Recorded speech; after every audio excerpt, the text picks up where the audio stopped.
about nutrition for the first 1,000 days. And really, what is this? Nutrition for the first 1,000 days is a program from the World Health Organization. So this is a global initiative, and it's a global initiative because there is a lot of evidence that shows that what a child is exposed to from the moment they're conceived until they're 2 years of age, so both in utero, through breast milk, and then with solid foods, also including infant formula, it affects them not just in that moment, but it affects them for the rest of their life, right? Because it's this field called nutritional programming. So we have this incredible opportunity during this very early time period to make sure that we're giving this child all of the building blocks that they need to help build their body, to help build their brain, and to help build their immune system. So the field of nutritional programming scientifically has been growing and expanding over the past 10 to 15 years. And now we're starting to see people connecting that with product innovation as well, to make sure that we don't just have the science, but we're actually able to translate that into solutions, which is the whole purpose of Nunona. And when we look here, Louise and I spent a lot of time in this infant formula market. We do definitely need very good quality options, in the event breast milk isn't chosen or isn't possible.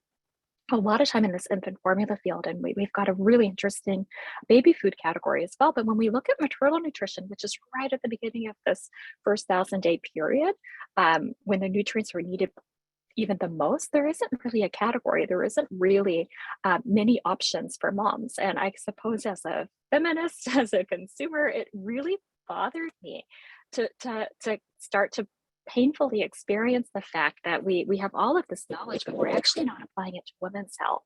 And why are we not doing that? And how can we change that? So that's really what, kind of what the problem is and what we're working to change. So understanding that, let me hand over to Louisa, who can share more about the nutrition that we know that we need for postpartum as well as for breastfeeding. Thank you, Krista. So I'm going to start off with this quote.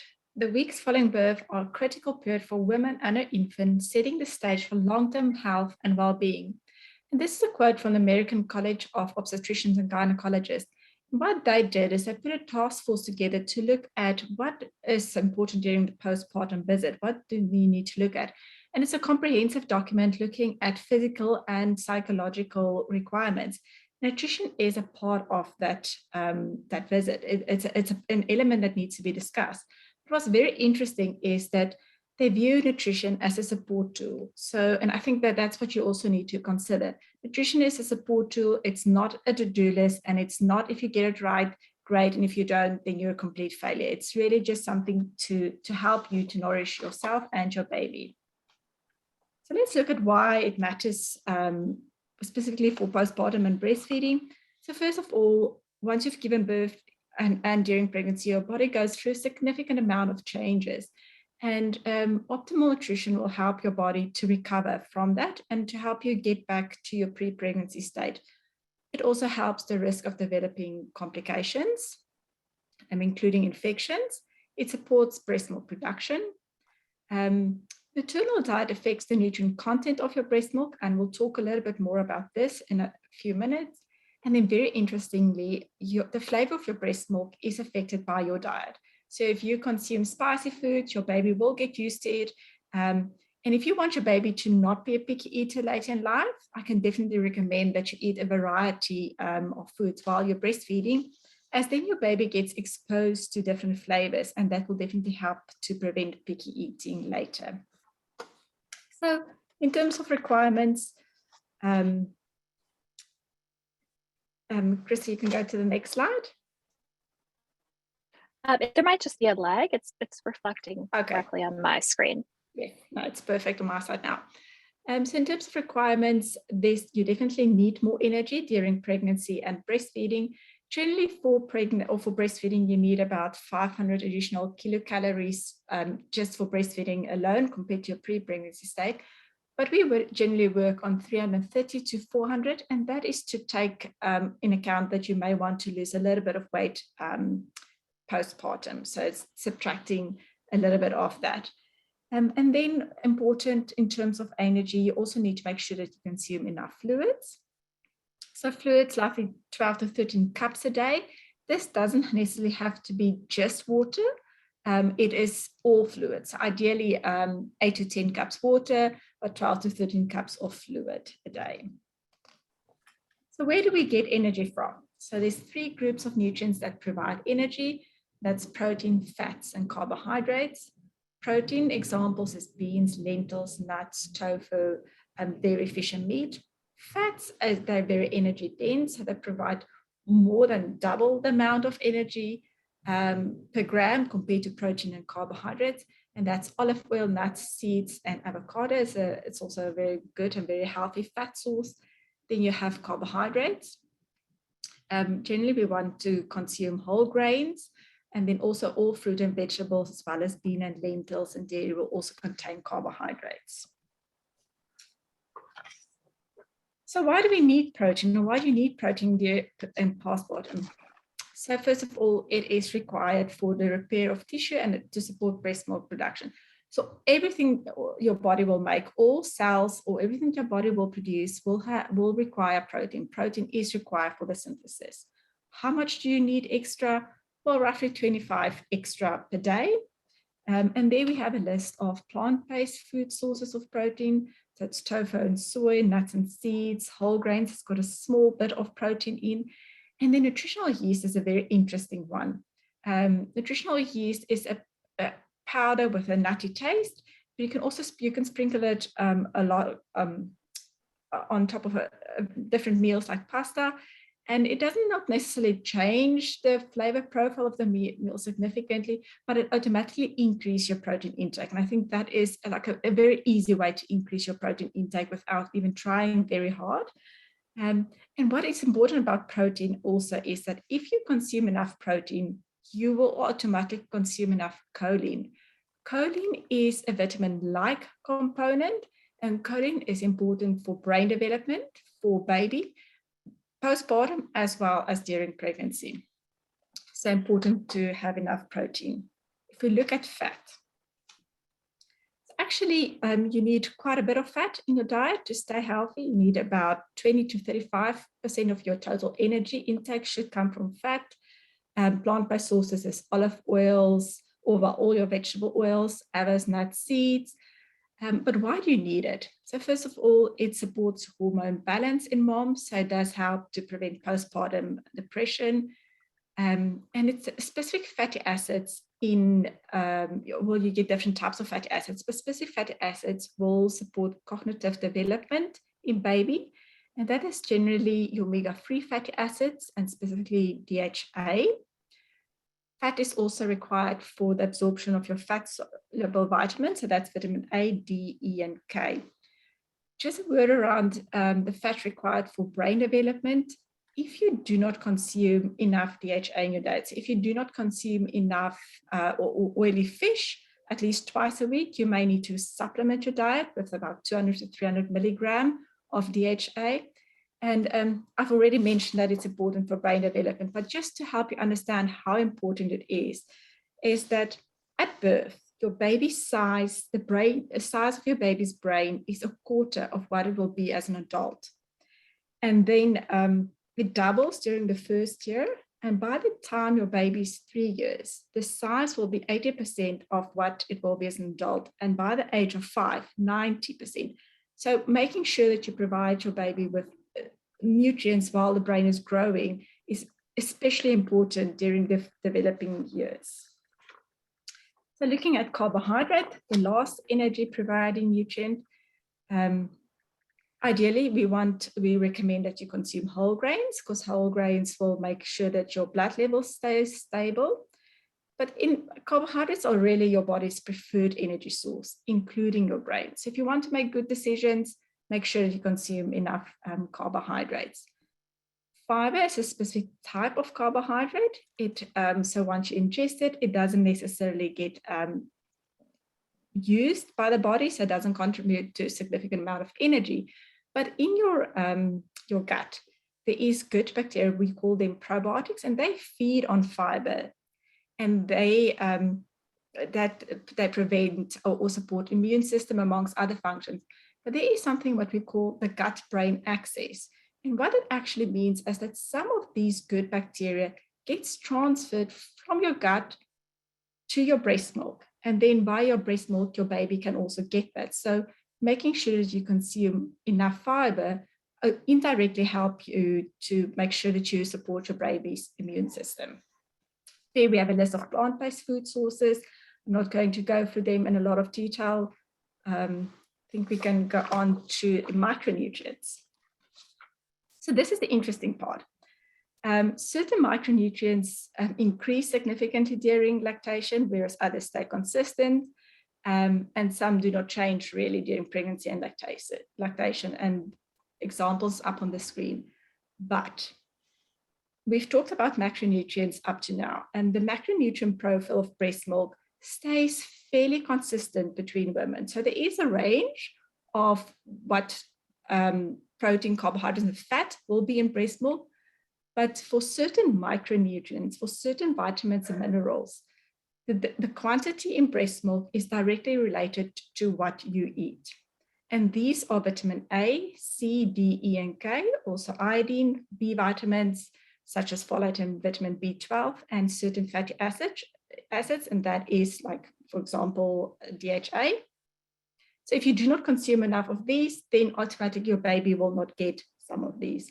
Some of these nutrients, like the vitamin B12, like the fatty acids, affects brain development in your baby, and vitamin A, C, D will affect immunity in your baby. So if you want to make sure that you support baby's brain development, you want to support immune system, you need to make sure that you consume enough micronutrients as well. Okay, so now we've talked a lot about what you need to eat. Let's look at what you need to avoid. So in general, there's no specific food that you need to avoid unless you or your baby is allergic to or has a reaction. There's some studies saying that if you avoid certain foods, that your baby will experience fewer colicky symptoms, but the research is inconclusive. We've talked about flavor preferences. Here I can just recommend that you consume a variety of food. In terms of caffeine, suggest that you limit your caffeine intake to 300 milligrams per day. That's about 2 cups of coffee. And if you are going to consume or have that chocolate on occasion or a Coke, remember those contain caffeine as well. Then you maybe need to skip a cup of coffee.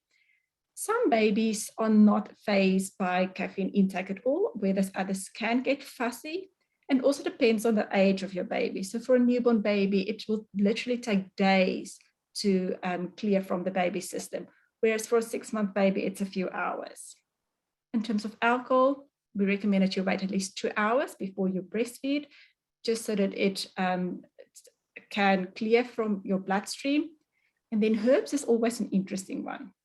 So some of them lack safety studies. And I'm not talking about rosemary or thyme or what you generally add to your meal. I'm talking about things like fenugreek and things like that, which may lack safety studies, specifically in terms of breastfeeding.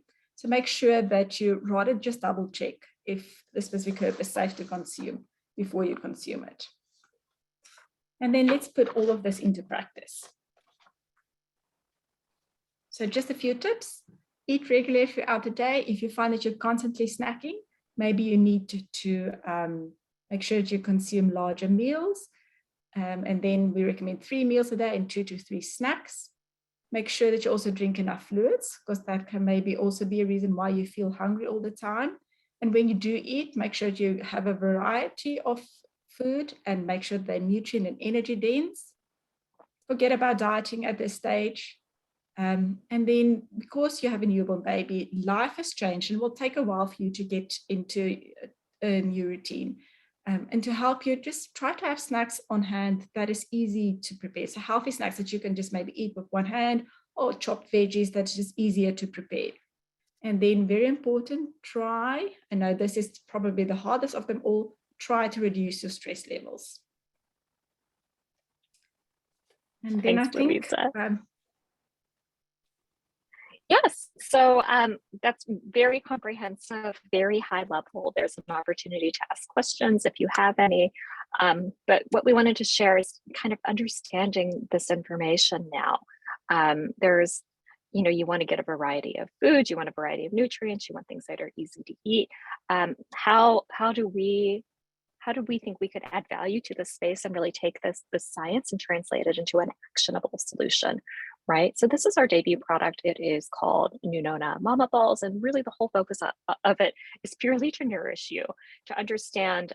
When I was postpartum, one of the things I wasn't doing, which makes no sense because I've spent my whole career in life within nutrition, is I wasn't eating, and I wasn't not eating intentionally. I wasn't eating because I was so overwhelmed by the baby and focusing on the baby and making sure that she was okay that I was forgetting to take care of myself.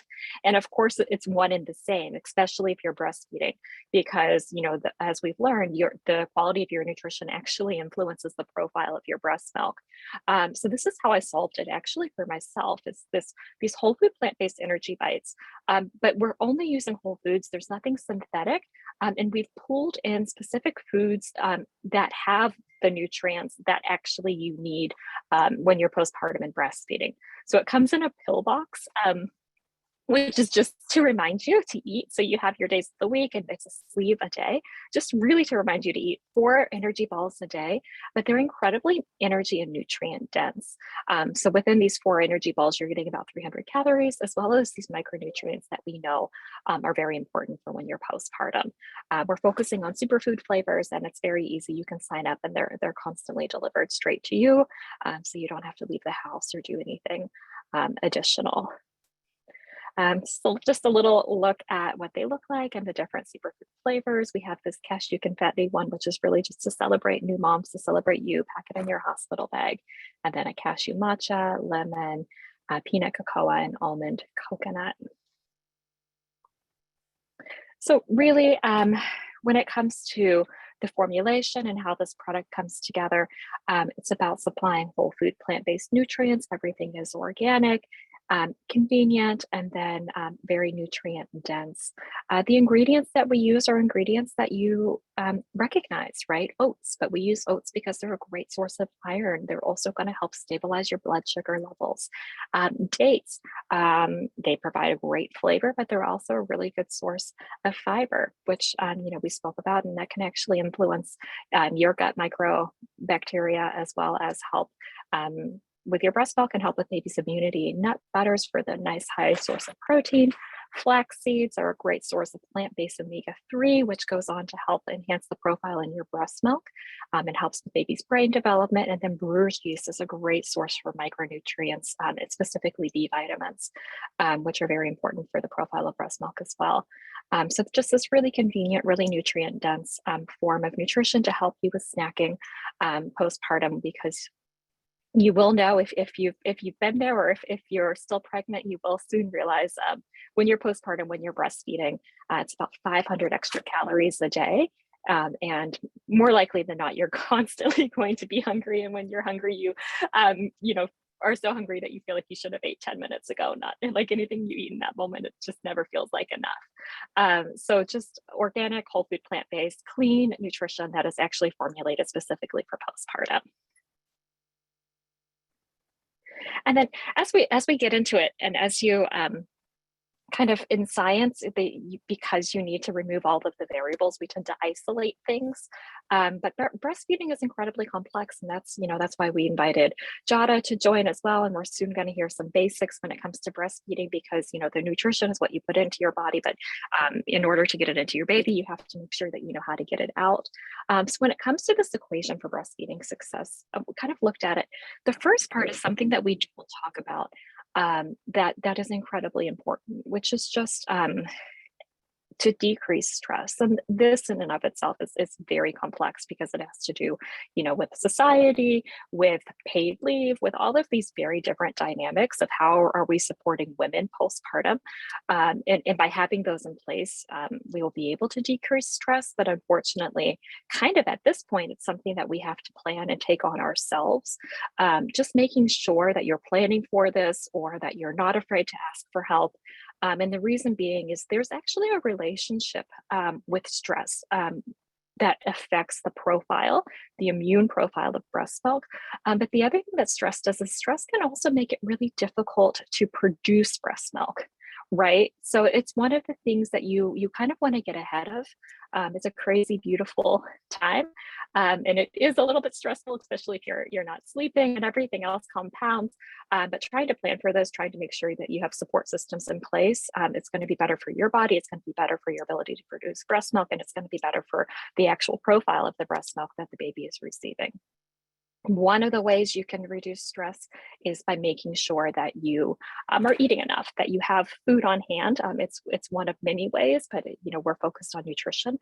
So making sure that you're eating enough, that you're eating well, that you're getting a variety of nutrients, and then the ones that you're getting, these important micronutrients that Louisa spoke about that are important to really make sure that they're getting into your breast milk as well. We took all of that into account when we formulated our product. And then the last component is really the frequency of emptying breast milk, right? Because when we talk about nourishment, we talk about kind of the quality or the profile of breast milk. And then when we talk about frequency of emptying, we're talking really about the quantity. How much are you actually producing? And Jada's going to talk more about this, but it's really when it comes to the quantity, it has so much more to do with the frequency of emptying rather than what you actually eat. And these three components together really are what's going to help you be successful and reach whatever goals you may set for yourself when it comes to breastfeeding. So with that, Jada, thank you for joining. Thank you for being here, and I'm over to you. Right.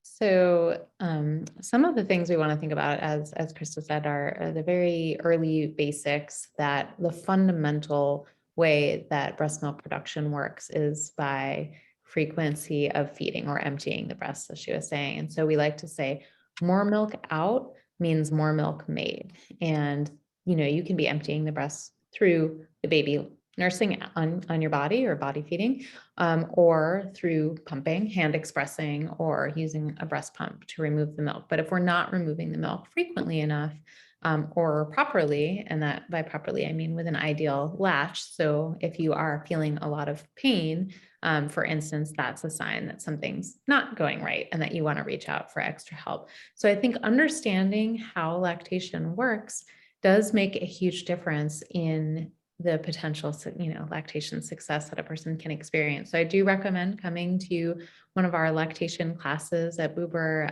It can really make a big difference so that you can understand just how frequently newborns eat. They really eat very frequently, every 60 to 90 minutes sometimes in the early days.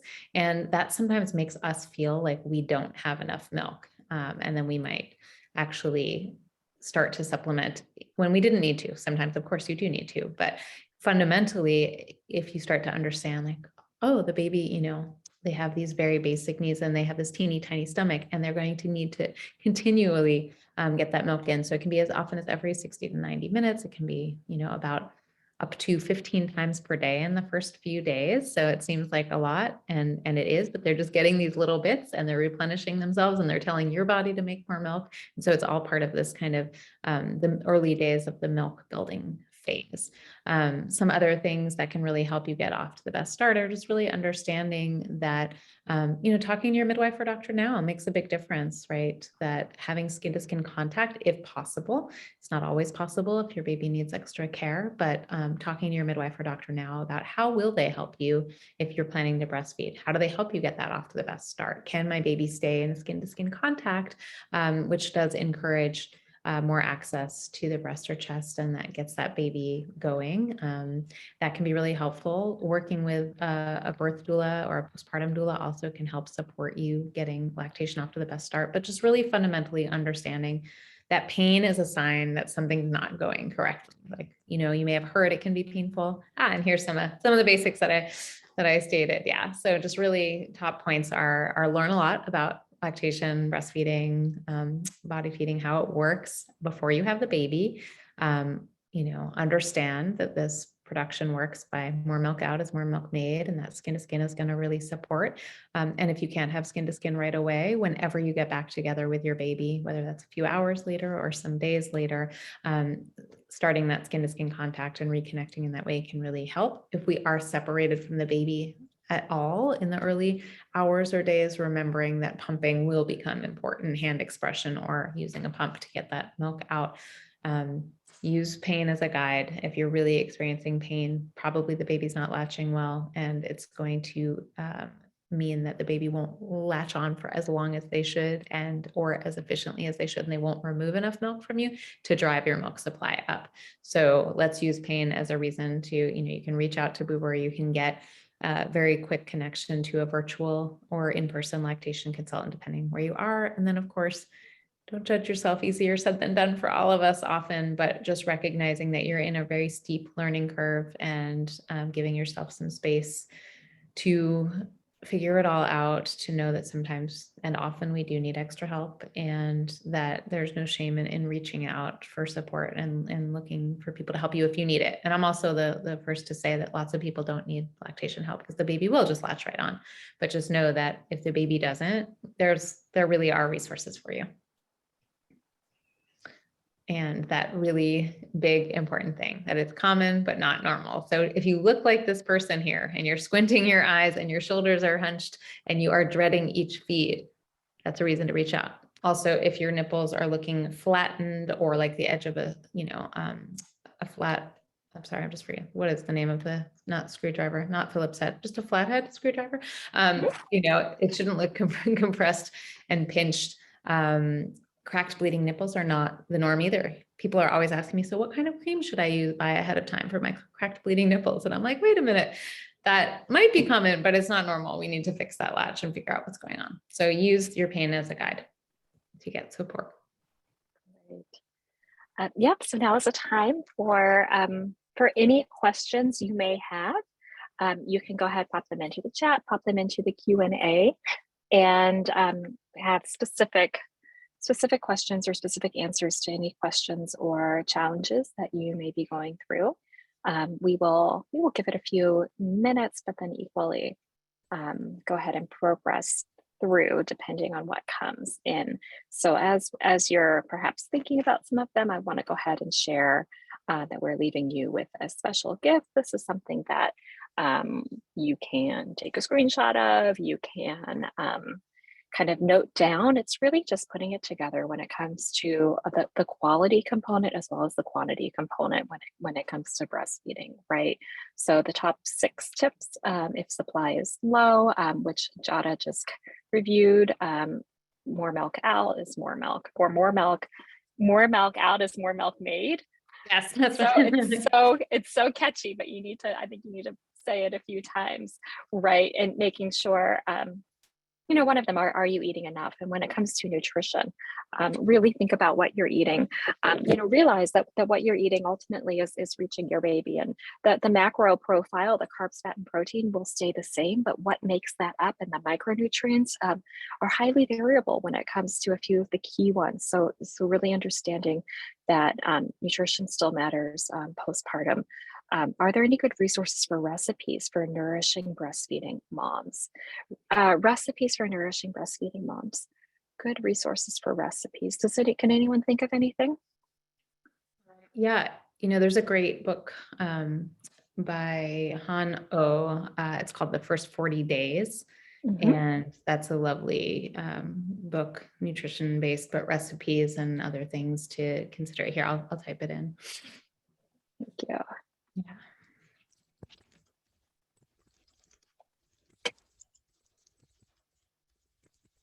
Yep. When it comes to nutrition, it's as Louise has shared, it's making sure that you're eating enough, that you're getting. I see a raised hand. Go ahead and pop it in the chat or in the Q&A as well. Okay. Yeah, making sure that you're getting enough, that you're getting a wide variety of different food, that you aren't concerned with cutting back on calories, because this is actually, you need more calories when you are postpartum, if you are breastfeeding, than you even need when you're pregnant. So this is a time when you want to make sure that you're getting a big variety and really eating nourishing foods, making it easy on yourself. And then, of course, trying to reduce stress, because we know that impacts both the quality as well as the quantity of breast milk. We have our product available at nunonalife.com. You can follow us on Instagram at nunonalife.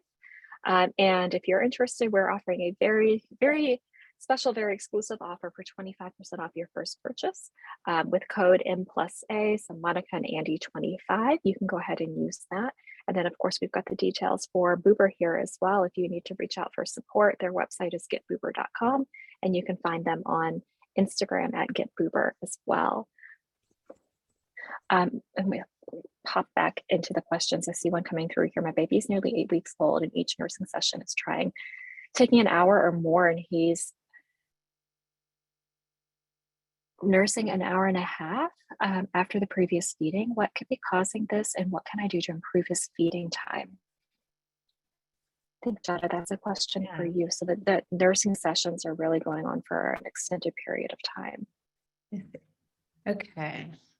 Yeah. So if you just, thank you for sharing that. That is a challenge when you're getting into that really long nursing session. Now, around 8 weeks old, typically if you're saying that every single session is an hour or more, and this has been happening for, if it's just for a couple days, sometimes we'll be in a growth spurt phase where there will be several hours or sessions where the baby will nurse and nurse and nurse and nurse and nurse. And what they're actually doing is they're stimulating your body, more milk out, more milk made. So they're sucking and sucking and sucking and saying, I'm about to grow and I need you to start producing more. So if that's happening and it's just been this short amount of time, hang out for another day or two and see. It should not continue on like that. I mean, typically by that age, a baby often can feed in 15 minutes to 30 minutes, sometimes even 5 to 7 minutes. So it should get shorter and shorter as they get more efficient.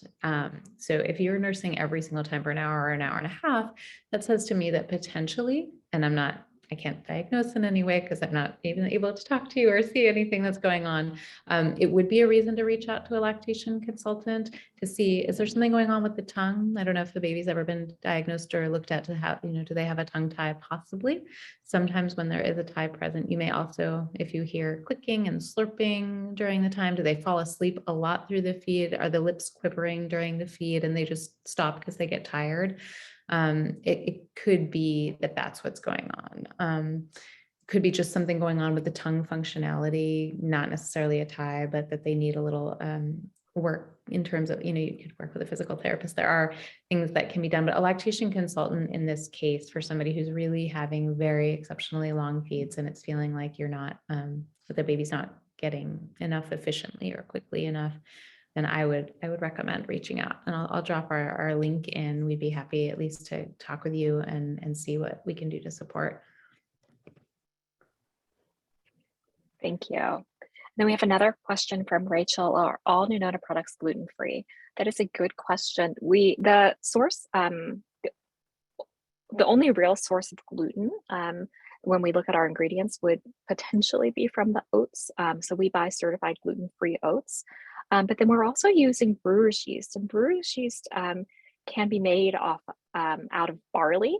So there could be trace amounts of gluten through the brewer's yeast. I would say if you're a person with celiac disease, that is not a certified gluten-free product, but it is a product that uses certified gluten-free oats.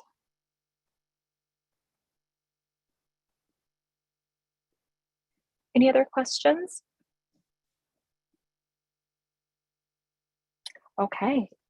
Well, thank you very much. We hope to see you on social, or if you want to email us, we've got our hello@Nunona Life here, or support@getboober is here as well. But best of luck. Please reach out in the future if you have any questions or any areas of support. And thank you very much for being here today and being part of the incredible Monica and Andy community. We love these talks. We love being here, and we love to hear from you. So thanks again. Thank you. Goodbye, Thank you, everyone. Bye.